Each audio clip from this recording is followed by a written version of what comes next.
In all of your time in the league, and you saw a lot and accomplished a lot, you ever seen anything like this? I've never seen anything like that. How do you react to it? The brotherhood that is. How do you react to seeing a guy do that? I would have lost my mind.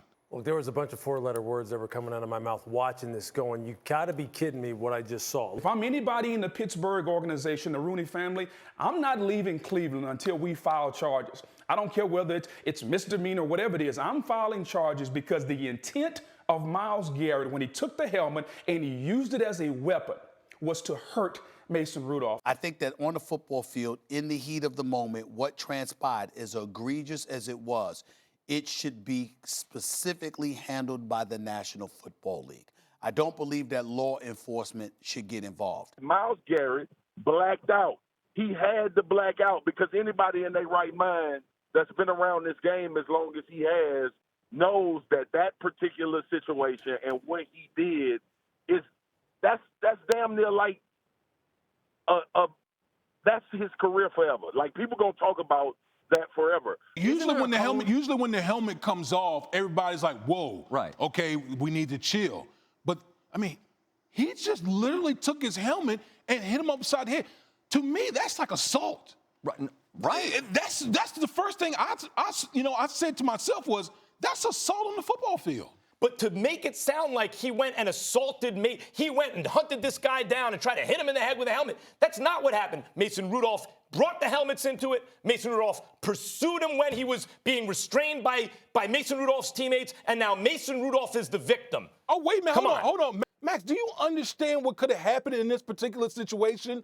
Because what I'm hearing from you is like a bunch of whataboutism. What about Mason Rudolph? Max, we're talking about a guy who could have been seriously injured or potentially killed in this particular situation with a weapon. Well, obviously, there needs to be a suspension because Mason Rudolph needs to be suspended at least a game. Let's start with that. He was the one who started the fight. I don't care what he did. I don't care what he said. I don't care what happened between the play. We as football players, we as a part of the 1,600 players in that fraternity every year, we don't do that. Don't be stupid about this. What Myles did is inexplicable. He does need to sit the rest of the year. And if they take a bunch of his money and make him sit next year, whatever. There is no question that he deserves to be suspended for the rest of the season. As a matter of fact, let me state clearly for the record.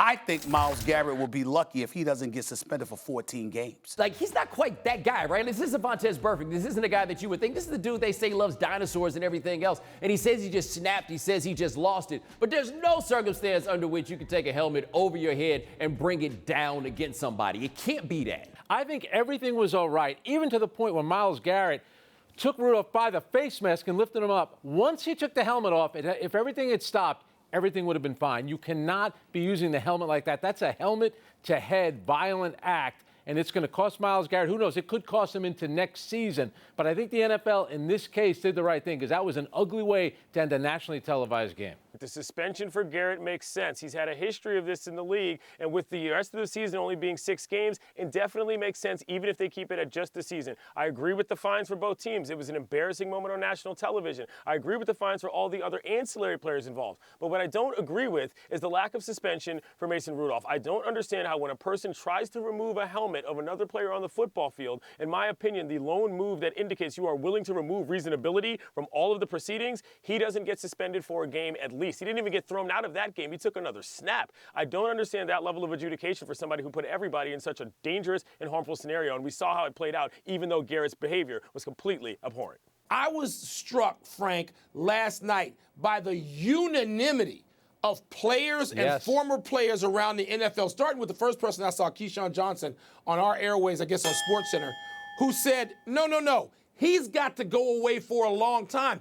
There wasn't anybody making an excuse or having Myles Garrett's back. He got clocked upside the head by a helmet because he charged after the guy who he's tried to remove his own helmet prior to. We can't just remove the safety element when it comes to using it as a weapon, equals attacking the other person with a helmet? I'm not saying it equals it. I'm just saying that you don't know that Garrett wasn't trying to simply reciprocate. No, I'm defending the notion that if you're going to take a guy's helmet off and charge at him in a football field full of guys that are adrenaline rushed, something insane might happen, and that's why you don't do that.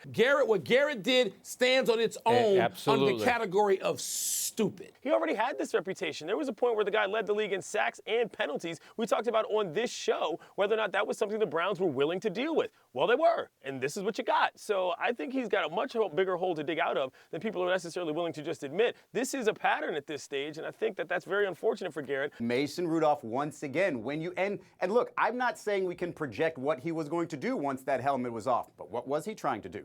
I don't know. And in that moment, Myles Garrett doesn't even know, and he blew his top. And this is what resulted. So not defending Myles Garrett whatsoever, but the Rudolph situation, just surprised there wasn't a game there.